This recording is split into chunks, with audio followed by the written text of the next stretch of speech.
नमस्कार मित्रांनो, मराठवाड्यातील नांदगाव पहाटच्या धुक्यातून हळूच उठणारी सूर्यकिरणे, बैलांच्या गळ्यातील घंटांचा आवाज, चुलीवरचा पहिला धूर, कोंबड्यांचा आरव, गाव जणू प्रत्येक सकाळी नवीन जीवन घेऊन जागा होत असे। या गावात एकच नाव, डोंगरा एवढ्या अंगाचा पण तितक्याच मोठ्या आवाजाचा, बाळू पहिलवान। बाळू पहिलवानाचा परिचय, बाळूचा बांधा असा की त्याच्या फक्त हाताच्या मुठी पाहिल्या तरी लोक दचकत असत। छाती जणू चौघड्यासारखी, रुंद पापण्यावर घामाच्या थेंबाची सतत दुधारी चमक आणि चेहऱ्यावरचा कायमच्या आत्मविश्वासाचा किंवा म्हणाल तर गर्वाचा भाव। गावात त्याला दादा म्हणून ओळखले जायचे का? कारण ताकद त्याची इतकी प्रचंड की काहीही जर वस्तू उचलायची असेल तर लोक ओरडायचे, अरे बाळू दादाला बोलवा रे। पण बाळूला एक दुर्गुण होता, राग। तो इतक्या पटकन रागवायचा की कधी कधी कुणाशी कसा वर्तन होईल हे सांगता येत नसे। कुस्ती हा त्याचा श्वास। पहाटे नदीकाठी दांडपट्टा, व्यायाम, ताकद, मलबा सगळं त्याच्यासाठी पूजा होती। पण गावातील लोक त्याला थोडं दुरूनच मान देत असत, कारण ताकद असली तरी विचाराची ताकद कमी होती। बाळूची पत्नी रूपा मात्र अगदी वेगळी। साधी सलवार कुर्ता, हातात कामाची पाटवी, चेहऱ्यावर शांत पण तेजस्वी बुद्धीचा प्रकाश।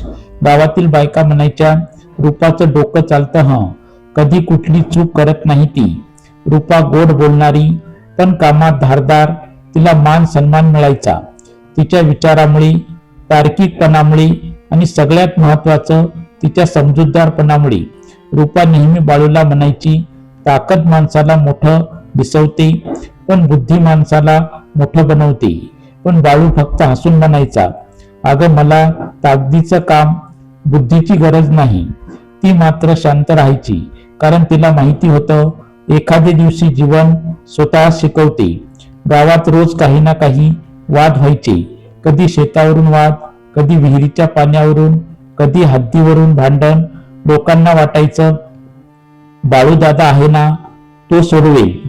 पण बाळूचा उपाय नेहमी एकच, कोण मोठा कोण लहान, मी सांगितलं तर ऐका बस। विचार नाही, तर्क नाही।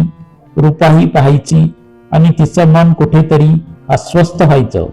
एकदा बाळू एका शेतकऱ्यावर ओरडला, काय रे, माझं ऐकणार की नाही? तो बिचारा थरथरत म्हणाला, दादा मी काहीच चुकीचं नाही केलं। रूपा दारात उभी राहून हे बघत होती, तिच्या चेहऱ्यावर प्रश्न होता, कधी बदलेल हा? वार्षिक कुस्तीची घोषणा झाली, गावात खळबळ निर्माण झाली। वर्षातून एकदा होणारी मोठी ग्राम कुस्ती स्पर्धा जाहीर झाली। ढोल ताशे, पोस्टर्स, मंदिराजवळ घोषणा होऊ लागल्या। गावात उत्साहाची लाट आली। अर्थातच बाळू गरजला, यावर्षी मीच जिंकणार, गावचा महाराजा पाटील मीच बनेल।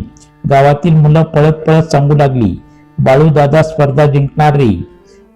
रूपा त्याच्याकडे पाहते, तिच्या चेहऱ्यावर अभिमानही आहे आणि थोडी चिंता देखील।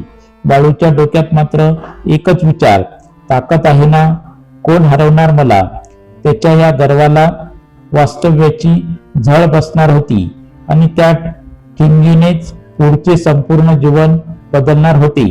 नांदगावातल्या त्या वार्षिक कुस्ती स्पर्धेचा दिवस, गावात जणू उत्साहाचे वातावरण निर्माण झाले। पहाटेपासून मंदिरात आरत्या, गावच्या चौकात तंबू उभारले गेले, नेत्रदीपक सजावट केली गेली। ढोल ताशाच्या गजरात लोकांचे थव्वे स्पर्धेकडे निघाले होते। गावातली मुले उत्साहात ओरडत होती, आज बाळू दादा खेळणार, दादा जिंकणार। मैदानाच्या मध्यभागी लाल मातीचा मलबा उंचवून ठेवलेला, भोवती गावकरी, सावकार, कोळी साहेब, सरपंच। बाळू पैलवान तयार होत होता। अंगावर बदामाच्या तेलाची चमक, कपाळावर लाल टिळा, कमरेवर मजबूत पट्टा, डोळ्यात आग, गर्व आणि स्वतःवरचा अटळ विश्वास। त्याच्या भोवती लोकांची गर्दी होती। कोणी पाठीवर थाप मारत होता, कोणी म्हणतो, दादा तुझ्या हातात ताकद आहे, वाऱ्यासारखी आहे। बाळूच्या चेहऱ्यावर समाधान होतं। रूपा दूर उभी राहून त्याच्याकडे पाहत होती। तिच्या नजरेत अभिमान होता आणि थोडीशी काळजीही होती. ती मनात म्हणाली, देवा, याचा गर्व त्याला खाली पाडू नकोस. स्पर्धेचा मुख्य सामना जवळ आला आणि अचानक घोषणा झाली. परगावचा प्रसिद्ध पहिलवान भीमा जाधव पहिल्यांदा नांदगावात आलेला आहे. गावात कुजबूज सुरू झाली. हा तर जिल्हा स्तराचा चॅम्पियन आहे म्हणे. बाळूदादा सावरून म्हणाला, अहो, त्याच्या हातात खूप दम आहे. बाळूला मात्र या कुजबुजीची पर्वा नव्हती. तो म्हणतो, काय परगावचा, कोण गावचा, माझ्या शक्तीसमोर काही नाही. ढोल ताशांचा मोठा आवाज होऊ लागला. दोन्ही पहिलवानांमध्ये मंगलाचार सामना सुरू झाला. पहिल्या काही क्षणात बाळू जोरात तुटून पडला. त्याच्या एका धक्क्याने भीमा 2 पावले मागे गेला. गावच्या लोकांनी ओरडून टाळ्या वाजवल्या. दादा, भारी भारी दादा. बाळू आणखीन उंचावला. त्याने पुन्हा जोरदार फटका दिला, पण यावेळेस भीमाने बाळूचा हात विजेच्या वेगाने अडवला. बाळूला चकित करणारा तो पहिला क्षण. रूपा लांबून भेदरलेल्या नजरेने पाहत होती. कुस्ती पुढे सरकली. भीमाची रणनीती वेगळी होती. तो ताकदीवर नव्हे, वेग, चपळाई आणि तंत्र वापरत होता. बाळूचा श्वास चढू लागला. घाम धारदार ओघळू लागला. त्याच्या कपाळावर नाराजी होती. त्याच्या मनात पहिल्यांदाच प्रश्न निर्माण झाला, हा मला दाबतोय. सामना अर्ध्यावर आला आणि अचानक भीमाने एक जोरदार दडी मारली. इतकी चपळ आणि अचूक की बाळू थेट जमिनीवर धाडकन पडला. गावभर एकच आवाज, अरे बाळू दादा, पडलो रे, हे काय झालं? बाळू उठायला धडपडतो, पण भीमाने पुन्हा एक चपळ पकड घेऊन त्याला दोरीत अडकवलं आणि काही क्षणात बाळू पहिलवान मातीत गेला. घोषणा झाली, विजेता भीमा जाधव. गावात शांतता पसरली. लोकांच्या चेहऱ्यावर धक्का होता आणि मग सुरू झाली कुजबूज. बाळू दादा फुसके झाले बहुतेक. फक्त अंग मोठं, काम काही नाही, बुद्धी नाही ना, म्हणून हरला. हे शब्द बाळूच्या कानात विषासारखे उतरले. बाळू उठला, पण त्याच्या चेहऱ्यावर फक्त निराशा होती. लोक टाळ्या भीमासाठी वाजवत होते. कोणीच बाळूकडे बघत नव्हते. तो मैदानातून बाहेर येत असताना 2 मुलं हसत म्हणाले, दादा, पुढच्या वर्षी नसीब आजमा, आणि पळून गेले. बाळूच्या डोळ्यात अपमानाचा डोंगर होता. रूपा त्याच्यापर्यंत धावत आली. ती त्याला थांबवते. बाळू, हरलास म्हणून कमी झाला नाहीस, पण तू शिकत नाहीस म्हणून त्रास वाढलाय. बाळू काही बोलू शकत नव्हता. त्याच्या डोळ्यात पाणी भरू लागलं, पण त्याने डोळे पुसले आणि शांतपणे घरी निघून गेला. त्या दिवशी पहिल्यांदा बाळूची ताकद हरली होती, पण त्याचा गर्व मोडला होता आणि हा पराभवच त्याच्या आयुष्यात मोठा बदल आणणार होता. बाळूच्या पराभवानंतर दुसऱ्या दिवशीच गावात एक अजब शांतता होती. लोकांची कुजबूज थांबत नव्हती. बाळू पहिलवान हरला. तो आधीच गर्विष्ठ होता. उगाच दादागिरी करायचा. बाळू घराच्या कोपऱ्यात शांत बसला होता. तो कुणाकडे पाहत नव्हता, कुणाशी बोलत नव्हता. त्याच्या चेहऱ्यावर पराभवाची छाया होती. रूपा त्याच्याकडे पाहत होती. मनात वेदना, पण डोळ्यात ठामपणा. तिने मनात ठरवलं, या घराला ताकदीने नव्हे, बुद्धीने उभं करायचं आहे. त्याच सायंकाळी गावात गोंधळ माजला. शेतकरी रामू चव्हाण याला सावकाराच्या माणसांनी लोटांगण घालत चौकात आणलं. सावकार गुरुमनलाल ओरडत होता, यांनी माझ्या पैशाचे कागद बनावट केले, धोक्याचा माणूस आहे. रामू थरथर म्हणत होता, सावकार, मी काही चुकीचं केलं नाही. मी तुमच्याकडून घेतलेलं कर्ज वेळेवर फेडलेलं आहे, पण तुम्ही मुद्दाम खोटे कागद बनवले. कोणी त्याचं म्हणणं ऐकायला तयार नव्हतं.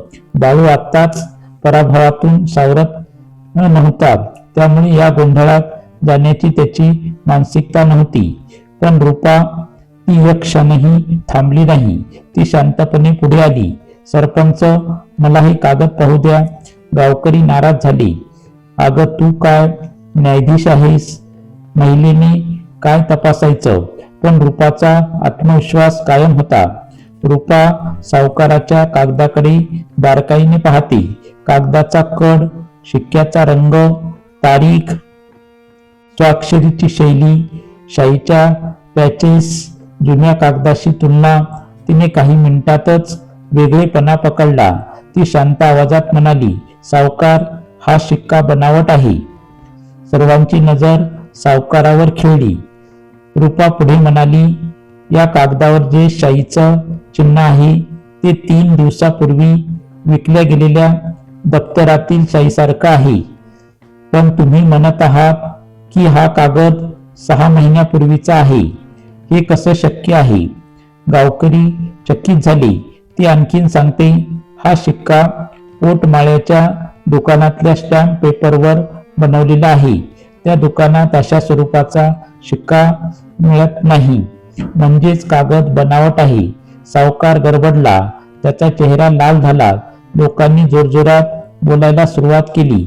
अरे, इतक्या दिवसापासून हा लोकांना फसवत होता. रामू निरपराध आहे. रूपा तर भारीच आहे. सरपंच म्हणाले, रामू चव्हाण निर्दोष आहे. सावकारावर दंड ठोठावण्यात येईल. रामूच्या डोळ्यात पाणी आलं. रूपाच्या पायाला हात लावत म्हणाला, ताई, मी आयुष्यभर तुमच्या ऋणी राहील. माझं शेत, माझा सन्मान तुम्ही वाचवलात. रूपा त्याला उठवत म्हणाली, न्याय मिळाला बस, माझं काही नाही. रूपाचा आदर वाढला. बाळूचा विचार बदलला. गावात रूपाची चर्चा सुरू झाली. ती खूप शहाणी आहे. बाळूला याची किंमत कधी कळणार? बुद्धी ताकदीवर भारी असते. बाळू हे सर्व दुरून ऐकत होता. त्याच्या मनात हलचल निर्माण झाली. रूपा घरी आली तेव्हा बाळूने तिच्याकडे वेगळ्या नजरेने पाहिले. आदराचा, कृतज्ञतेचा आणि विचारांचा भाव होता. तो हळू आवाजात म्हणाला, रूपा, आज गाव तुझा मान करते आणि मला पहिल्यांदा जाणवतंय, ताकदीने जितकं जिंकता येत नाही तितकं बुद्धीने जिंकता येतं. रूपा फक्त हलकीच म्हणाली, बाळू, तू मोठा आहेस. फक्त रागावर नियंत्रण आण आणि लोकांना समजून घे. तुझी ताकद आणि माझी बुद्धी दोन्ही मिळून गाव बदलू शकते. त्या रात्री बाळू पहिल्यांदा विचार करत झोपला. गर्वाच्या ढगा आडून बदलाची पहिली किरणं दिसू लागली होती. रूपाच्या बुद्धीने गावातील रामूची सुटका झाली. त्या दिवसापासून गावात एक वेगळाच माहोल होता. लोक तिची प्रशंसा करत होते. अगं, हिच्यामुळे तर न्याय मिळाला. बाळू भाग्यवान आहे हो. चतुर बायको असेल तर घर वाचतं. हे शब्द बाळूच्या कानावर पडत होते. तो शांतच होता, पण आतून खोलवर काहीतरी हलत होतं. त्याच्या मनात पहिल्यांदा एक प्रश्न तयार झाला. मी लोकांना फक्त माझ्या ताकदीनेच दिसतो, पण रूपा लोकांच्या हृदयात बुद्धीने बसते. रात्री घरात शांतता होती. फक्त कीटकांचे आवाज आणि चुलीवर मंद दिव्यांचा प्रकाश. रूपा भांडे धुवत होती. बाळू तिच्या मागून येऊन थांबला. ती वळून पाहते, पण काही बोलत नाही. बाळू काहीही बोलू शकत नव्हता. अचानक तो म्हणाला, रूपा, आज मला कळलं, तू माझ्यापेक्षा मोठी आहेस. रूपा आश्चर्यचकित झाली. तिने कधीही बाळूकडून एवढा शांत, नम्र आवाज ऐकला नव्हता. ती म्हणाली, मोठं छोटं काही नसतं बाळू. पत्नी म्हणजे एकमेकांना उभं करणारे 2 आधार आहेत. बाळूच्या डोळ्यात ओलं झालं. दुसऱ्याच दिवशी बाळू बदलायला सुरुवात करतो. रागावर नियंत्रण शिकणे. गावात 2 शेतकरी भांडत होते. बाळू नेहमीसारखा धावत जाऊन ओरडलाच नाही. तो शांत उभा राहिला आणि म्हणाला, रूपा, तू बोलशील का यांना? लोक थक्क झाले. रूपाने दोघांना शांतपणे समजावलं. बाळू शांतपणे ऐकत राहिला. लोकांशी मृदू शब्दात बोलणे, सावकारांनी एकदा बाळूच्या वाटेत येऊन चिडवण्याचा प्रयत्न केला, पण बाळू हसून म्हणाला, तुम्ही तुमच्या शब्दावर विचार करा. मी आता प्रयत्न करतोय बदलण्याचा. लोकांनी ऐकलं आणि तेही अवाक झाले. हाच तो बाळू जे काही ऐकत नसे. खरंच बदलतोय दादा. रूपाकडून जीवनशैली शिकणे. रूपा त्याला शिकवू लागली. लोकांना कसं ऐकून घ्यायचं, छोट्या छोट्या गोष्टीत संयम कसा ठेवायचा, इतरांच्या भावना कशा ओळखायच्या आणि सर्वात महत्वाचं वर्तन म्हणजे माणुसकी. बाळू प्रामाणिकपणे शिकत होता. तो रोज प्रयत्न करत होता. काही चुकलं तर क्षमा मागत होता. काही जमलं तर रूपा त्याचं कौतुक करत होती. एक दिवस एक म्हातारा आजोबा पाय घसरून पडला. पूर्वी बाळू असेल तर फक्त उचलून टाकला असतात. आता तो धावत गेला, हाताने आधार देऊन उठवलं आणि म्हणाला, काका हळूवार चालायचं, काही लागलं नाही ना. गावातल्या बायकांनी हे बघून कुजबूज केली. अरे हा आपला बाळू दादा आहे का? किती बदललाय. रूपा दारातूनच बघत होती. तिच्या चेहऱ्यावर अभिमान होता, जणू तिचं सगळं शिक्षण फलद्रूप होत होतं. त्या रात्री बाळू रूपाच्या शेजारी शांत बसला. चंद्रप्रकाश घरात विराजमान होत होता. बाळू म्हणाला, रूपा आज मी माझ्या आयुष्यात पहिल्यांदा असं वाटलं की खरंच माणूस बनणं ताकदवान होण्यापेक्षा मोठं आहे. रूपा त्याचा हात हातात घेते आणि म्हणते, बाळू तू ताकदीचा नाही, तू मनाचा मोठा आहेस. तुला फक्त योग्य दिशा हवी होती. बाळूचे डोळे भरून आले.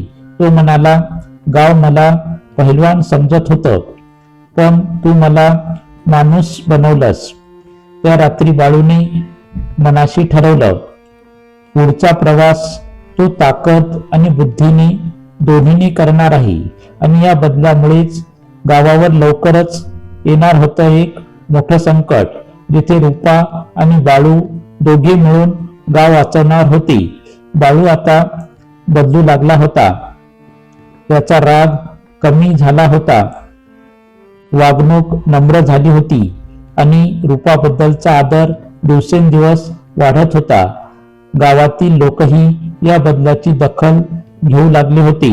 पण जीवन नेहमी शांत राहिलं तर कथा घडत नाही. एक दिवस नांदगावकर अचानक संकट कोसळलं. ते पौर्णिमेच्या रात्रीची वेळ होती. चांदण्याचा उजेड गावभर पसरलेला. लोक आपल्या घरात झोपी गेलेले. अचानक पहाटेच ग्रामसेवक धावत धावत घंटा वाजवू लागला. उठा उठा, सगळे उठूया, गावात मोठी चोरी झालीये. गावकरी दचकून घराबाहेर धावत आले. देवळातील दानपेटी गायब झालेली होती. सावकाराच्या घरातून पैशाचं बंडल चोरी झाली होती. 2 शेतकऱ्याच्या शेतीच्या साधनांची चोरी झाली होती. गावाच्या शाळेतील निधी पेटी गायब होती.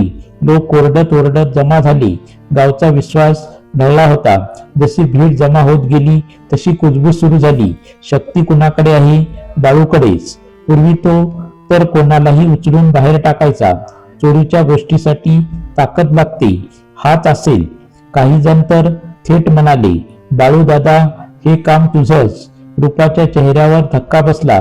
बाळूने नजरेतच दुःख दाखवलं. त्याने हात जोडून म्हटलं, मी काही चुकीचं केलेलं नाही. या नवीन जीवनाचा मी विश्वास घेतलाय. पण कोणीच ऐकायला तयार नव्हते. लोकांच्या मनातले जुने अनुभव अजूनही स्पष्ट होते. रूपा पुढे आली. ती शांत पण ठाम आवाजात म्हणाली, कोणतीही गोष्ट सिद्ध झाल्याशिवाय आरोप करणे म्हणजे अन्याय आहे. गाव शांत झालं. सरपंच म्हणाले, चोरी करणारा पकडला नाही तर गावाचा सन्मान जाईल. कुणाकडे बुद्धी आहे तर मदत करा. रूपा पुढे आलीच. मी तपास करते. गावकऱ्यांनी आश्चर्याने एकमेकाकडे पाहिले. ही तर साधी घरातली बाई, पण हीच नेहमी योग्य शब्द बोलते. रूपाने तपास लगेच सुरू केला. पावलांचे ठसे. ती देवळाजवळ गेली. मातीवर स्पष्ट पावलांचे ठसे दिसत होते. ती घोळून म्हणाली, हे घरच्या लोकांचे नाहीत. हे पाय गावाबाहेरचे वाटतात. तिने माती उचलून पाहिली. अंगठ्याचा दाब वेगळा म्हणजे 2-3 जण होते. चोरांनी कोणत्या मार्गाने पळ काढला ती शाळेकडे गेली. तिथे कुंपणाखाली एक कपड्याचा तुकडा सापडला. यात परगावातल्या वेशीवरील धूळ कण आहे, म्हणजे चोर गावाबाहेरचेच होते.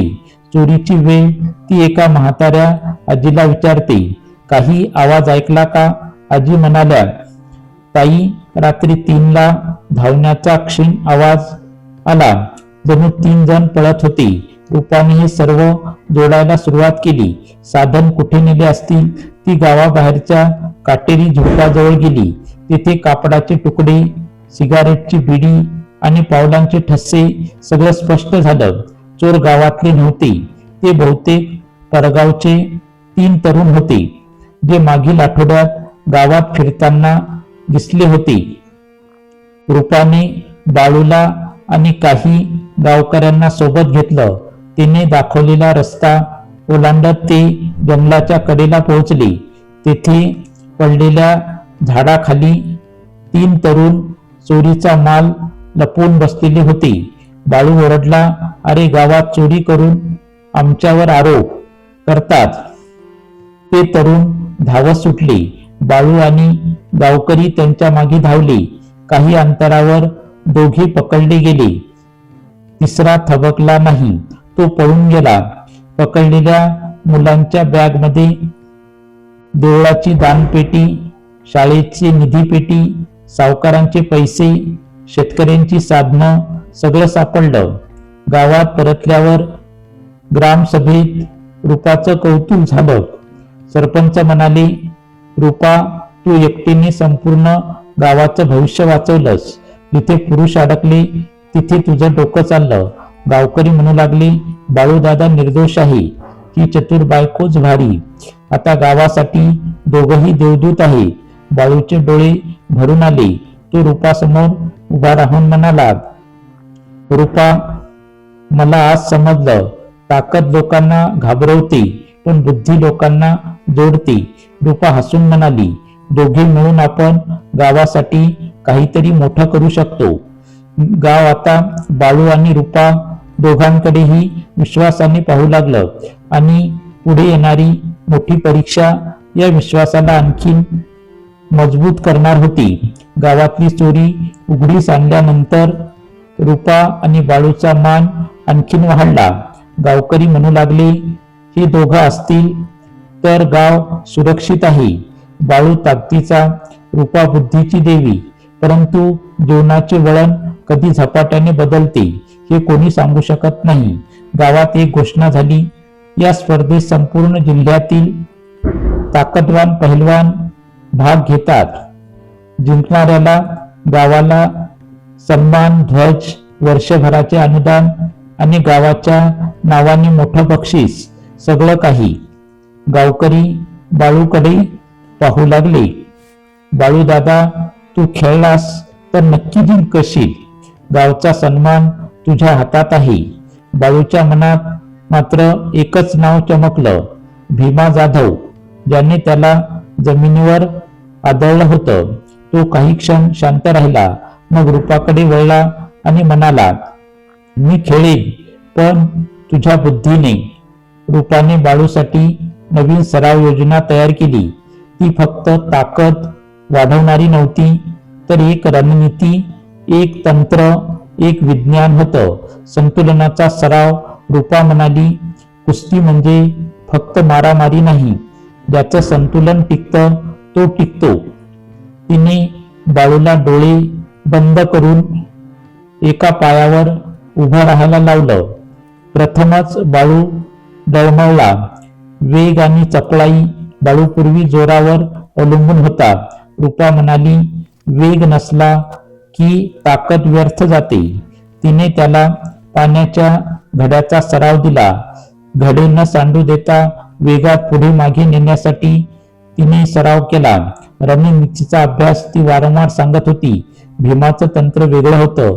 तुझ्यावर नाही, तुझ्या चुकावर तो झडप घालत होता. यावेळी चुका करायच्या नाही. तिने जमिनीवर मातीचा कुस्तीचा छोटा नकाशा काढला. भीमाच्या चालावर चर्चा केली. आणि बाळूला शिकवलं कुठे पकड द्यायची, कुठे ढील सोडायचं, कुठे चकवत मागून पकड घ्यायची. मनाचा सराव केला. तिने त्याला सांगितलं, बाळू, कुस्ती सगळ्यात आधी मनात जिंकली जाते. बाळू पहिल्यांदा शांत बसून ध्यान करू लागला. तारे, सुशोभित मैदान, ढोल ताशांचा मोठा आवाज, लोकांचा उत्साह आणि ताण दोन्ही उच्चतम. स्पर्धेचे अनेक सामने झाले. बाळू शांतपणे रणनीतीने तिघांना पराभूत करीत फायनलमध्ये प्रवेश केला आणि घोषणा झाली. अंतिम सामन्यात एकीकडे नांदगावचा बाळू पैलवान आणि दुसरीकडे तरगावचा भीमा जाधव. लोक सुन्न झाले. रूपाने बाळूकडे पाहिलं. तिच्या डोळ्यात विश्वास होता. ढोल वाजले, घोषणा झाली. दोघांनी एकमेकांना नमस्कार केला. पहिल्या क्षणी भीमा जोरात आला, पण बाळू पाठीमागे सरकला. वेग, तंत्र आणि शांतता हे सर्व त्याच्या चेहऱ्यावर दिसत होते. रूपा दुरून ओरडली, संतुलन नाही सोडायचं. भीमाने दुसरी चपळ चाल केली, पण बाळूने त्याचा हात मातीला स्पर्श करवला. गावात टाळ्यांचा कडकडाट झाला. भीमाचा आत्मविश्वास ढासळला. तिसरा प्रयत्न. भीमाने बाळूला पकडण्याचा प्रयत्न केला, पण बाळूने रूपाने शिकवलेली चाल वापरली. वजन मागे घेतली, भीमाच्या हाताला पोकळी दिली आणि एका क्षणात कडक पकड घेऊन भीमाला पाठीवर टाकलं. मैदानावर एक सेकंद शांतता पसरली आणि मग बाळू बाळू बाळू म्हणू लागले. ढोल ताशाचा आवाज आकाशात दणाणून गेला. बाळू जिंकला होता. गावाने सन्मान ध्वज उचलला. बाळूचा बदल झाला. सर्वांसमोर कबुली दिली. लोक बाळूला खांद्यावर उचलत होती, पण त्याने हात वर करून त्यांना थांबवलं. तो म्हणाला, आजही मी जिंकलो असेल, पण खरा विजय माझा नाही. माझा विजय माझ्या रूपाचा आहे. गावभर टाळ्यांचा कडकडाट झाला. तो पुढे म्हणाला, तिने मला शिकवलं, ताकद म्हणजे फक्त स्नायूमध्ये असलेली शक्ती नाही, तर मनात असलेली संयमांची ऊर्जा. आज मी फक्त पैलवान नाही, मी एक माणूस झालोय आणि त्याचं श्रेय माझ्या पत्नीकडे जातं. रूपाच्या डोळ्यात पाणी तरारलं. बाळूने सर्वांसमोर तिचा हात धरला. गावात आनंदाचा उत्सव सुरू झाला. जिल्हास्तरीय कुस्ती स्पर्धेत बाळूने भीमाला जाधवला पराभूत केलं. गावात जणू दिवाळीचा उत्सव सुरू झाला होता. लोक ओरडत धावत होते, त्याच्या पायाशी येत होते. दादा, तू तर कमाल केलीस, गावाचं नाव उजवलंस. तुझ्यासारखा पैलवान पुन्हा होणार नाही. ढोल, ताशे, फटाके, फुलांची उधळण, सगळीकडे आनंदाचा वर्षाव झाला. पण त्या गर्दीत एकच नजर बाळू सतत शोधत होता, रूपाची. रूपा थोडी शांतपणे बाजूला उभी होती. तिच्या चेहऱ्यावर अभिमानाचा प्रकाश, पण गर्वाचा शिक्का नव्हता. जणू ती म्हणत होती, विजय बाळूचा आहे, मी तर फक्त त्याच्या मागची सावली आहे.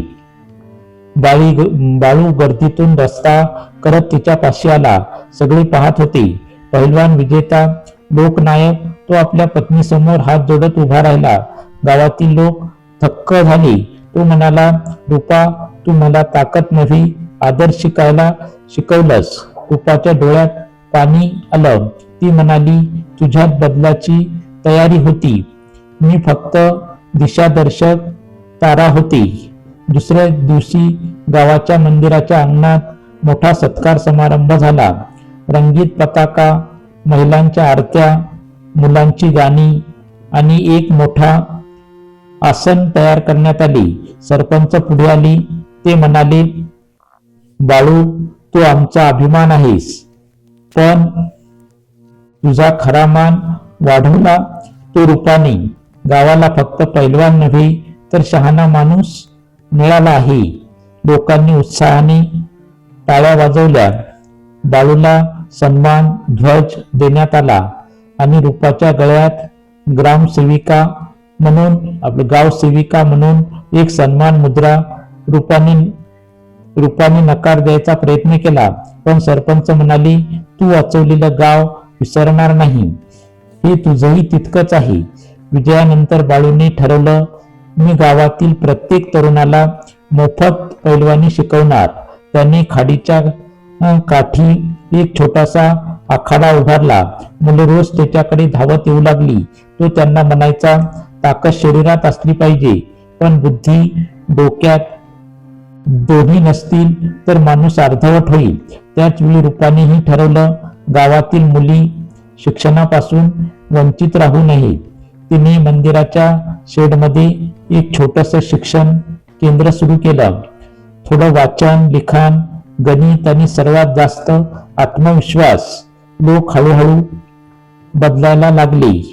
पुरुष समजून घेऊ लागले, मुली उभ्या राहू लागल्या, वाद कमी झाले, ग्रामसभा पारदर्शी झाली.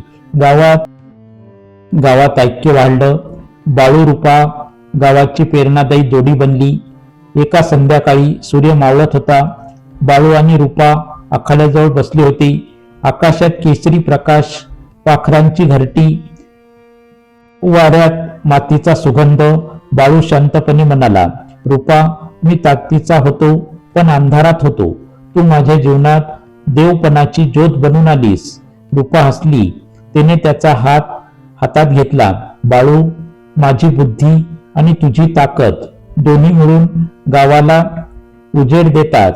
ते दोघे क्षितिजाकडे पाहू लागले, जणू नवी पहाट त्यांच्या जीवनात पुन्हा जन्म घेत होती. ताकद माणसाला मोठं दिसवतं, बुद्धी त्याला मोठं बनवते. नात्यात परस्पर आदर असेल तर घर आणि गाव दोन्ही बदलू शकतात. बदलाची सुरुवात नेहमी मनातून होते. चातुर्य आणि संयम हीच खरी पहिलवानी आहे. पती पत्नी एकमेकांचे स्पर्धक नसतात, ते एकमेकांचे पूरक असतात. तर हा व्हिडिओ बोलताना, तयार करताना माझ्याकडून काही चूक झालेली असेल तर मी आपली सर्वांची माफी मागतो. जर तुम्हाला ही कथा आवडली असेल तर कृपया माझ्या चॅनलला लाईक करा, शेअर करा. चॅनलवर जर नवीन आलेले असताल तर चॅनलला सबस्क्राईब करा. कमेंट्समध्ये हर हर महादेव लिहा. धन्यवाद. नमस्कार. जय हिंद. जय महाराज.